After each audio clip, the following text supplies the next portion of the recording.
Mary Lou's Cook here for the Big Sky Conference, joined by Big Sky, a Player of the Week, Kate Sorensen of Weber State Women's Track and Field. Kate, you're one of 4 student athletes to be recognized for your performances in track and field for the first time in 2021. What does this mean to you? I think it's pretty cool. Um, I actually didn't. I um I don't know. To me it means that I think that there are good things to come because that was a lot of people's first races for 2021, and my favorite races come in the outdoor season, which I'm looking forward to. So to me it means that there's really good things that are going to happen, and it's pretty exciting. I would say so, for sure. Now, you say that your favorite races come in the outdoor season. What are your favorite races? I run 400-meter hurdles. Okay, I well, can't looking run that forward to seeing inside, that. so yeah, have to wait till outdoor. So take me through the moment that you found out that you would receive the honor. What was that like for you?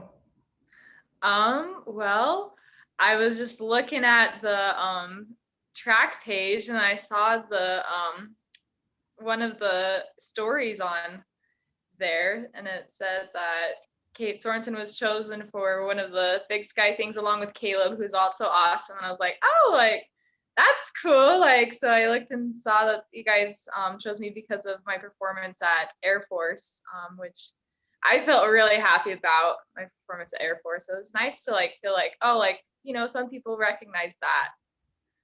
Yeah, I mean, I think there's a lot to celebrate. So in the 60 meters hurdles, you set a personal best, and now you are first in the Big Sky standings. What does that mean to you? Um, it's pretty cool. It's pretty awesome to feel that.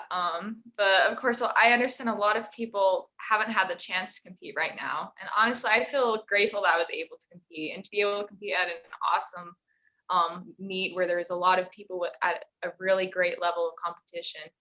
And so I know I feel extremely grateful that I was able to do that and perform well. But I also understand that there's a lot of people in our conference who haven't been able to compete, and across the United States who haven't been able to compete and get a chance to show what they've been working on this last year, after all, like this whole thing that we've been through. So anyway, I just feel grateful for it.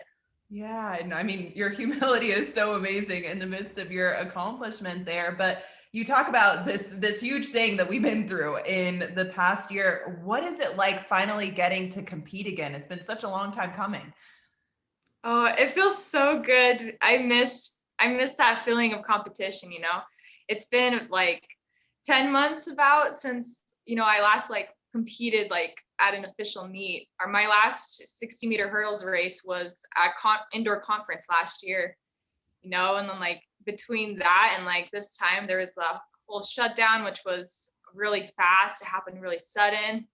I'm sure it happened that way with a lot of people, but it went to like, oh, like we might have to postpone like outdoor for like a couple months, which was heartbreaking already, to like, we're not having anything this year and probably for a long time. And it like went down like that in a couple of hours. So that was pretty hard. And then just like all the summer training, like still like thinking like, okay, like I don't know when I'm going to compete next, like I don't even know if indoors happening. Hopefully, like we still have that hope that outdoors happening. But like just trying to stay mentally tough and like mentally positive too, like like what can I work on right now even though I'm not competing. I'm sure a Yeah. lot of people have felt that. Oh, I'm sure. Kate, that's really what you mentioned is so important, that mental toughness and mentally positive. What do you do to stay mentally tough? Well, but running the 400, I kind of have to try it or like trick myself into thinking um we're into being mentally tough. I feel like sometimes because it is a mentally challenging race. Or I know if you read anything, I think there's a mental toughness aspect to that. But some things that I've been trying to do that even I was doing last year, I was looking up, inspirational quotes by either Olympians or, like just runners, like authors of some really good books about running.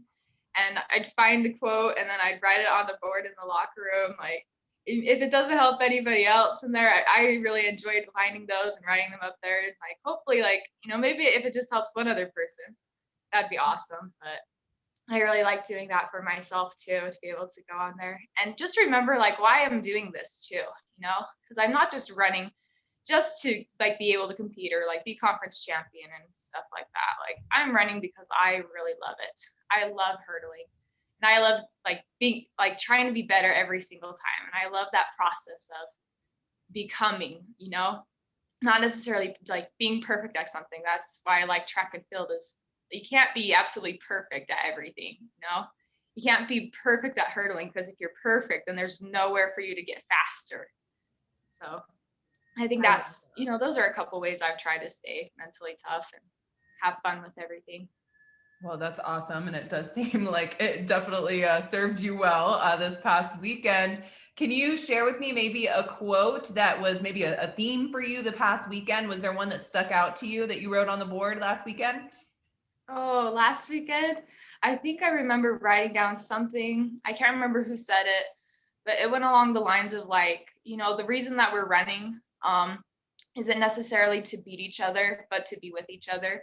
And I really like that quote because that, having a team there with you is also an amazing aspect to it, to this Yeah. sport. And it's awesome to have a team. Not only that, to like just be with everybody else there competing. There's so many other amazing people, some of which I've met like running. So yeah. Well, I'm really glad to hear that. It really seems like you all at Weber State are so close knit. I remember watching you guys at the indoor track and field championships, the conference championships last year in Pocatello. It really seems like you guys are so close knit. What's it like getting to be a part of the Wildcat family? I love running for Weber State. It really is pretty awesome. Coach Hogan is like a second mother to me. Um, you can ask her about that too.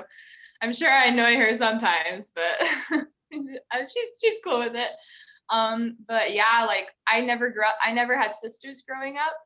So a lot of these girls on the team, they're like my surrogate sisters. Like like they're the closest thing that I've had to sisters. And I've roomed with some of them. I've lived with some of them. I'm currently living with some of them. And it's just awesome to be able to work out with these awesome ladies. We all come and we all have our different personalities, and it just makes our track family that much more special. I love that. That's so awesome. Thank you for sharing that, Kate. And again, congratulations on your well-deserved honor and for your time today. Thank you.